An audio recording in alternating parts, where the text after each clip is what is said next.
बहुत पुरानी बात है। गौतम बुद्ध एक शहर में प्रवास कर रहे थे। उनके कुछ शिष्य भी उनके साथ थे। उनके शिष्य एक दिन शहर में घूमने निकले तो उस शहर के लोगों ने उन्हें बहुत बुरा भला कहा। शिष्यों को बहुत बुरा लगा और वे वापस लौट गए। गौतम बुद्ध ने जब देखा कि उनके सभी शिष्य बहुत क्रोध में दिख रहे हैं तो उन्होंने पूछा, क्या बात है, आप सभी इतने तनाव में क्यों दिख रहे हैं?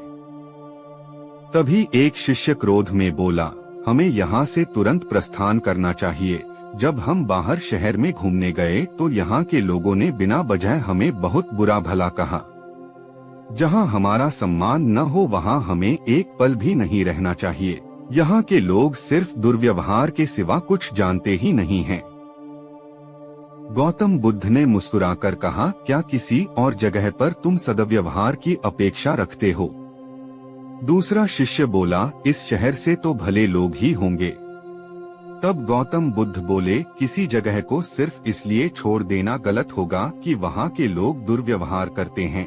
हम तो संत हैं, हमें तो कुछ ऐसा करना चाहिए कि जिस स्थान पर भी जाएं, उस स्थान को तब तक न छोड़े जब तक अपनी अच्छाइयों से वहाँ के लोगों को सुधार न दें। हम जिस भी स्थान पर जाएं वहाँ के लोगों का कुछ न कुछ भला करके ही वापस लौटें। हमारे अच्छे व्यवहार के बाद वह कब तक बुरा व्यवहार करेंगे? आखिर में उन्हें सुधरना ही होगा। वास्तविकता में संतों का कार्य तो ऐसे लोगों को सुधारना ही होता है। सही चुनौती वो है जब हम विपरीत परिस्थितियों में खुद को साबित कर सकें। ये सभी बातें सुनकर बुद्ध के प्रिय शिष्य आनंद ने प्रश्न किया, उत्तम व्यक्ति किसे कहते हैं?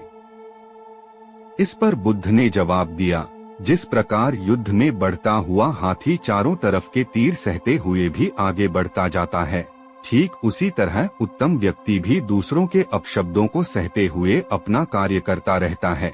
खुद को वश में करने वाले प्राणी से उत्तम कोई और नहीं हो सकता। गौतम बुद्ध की बात शिष्यों को अच्छी तरह से समझ में आ गई और उन्होंने वहां से जाने का इरादा त्याग दिया।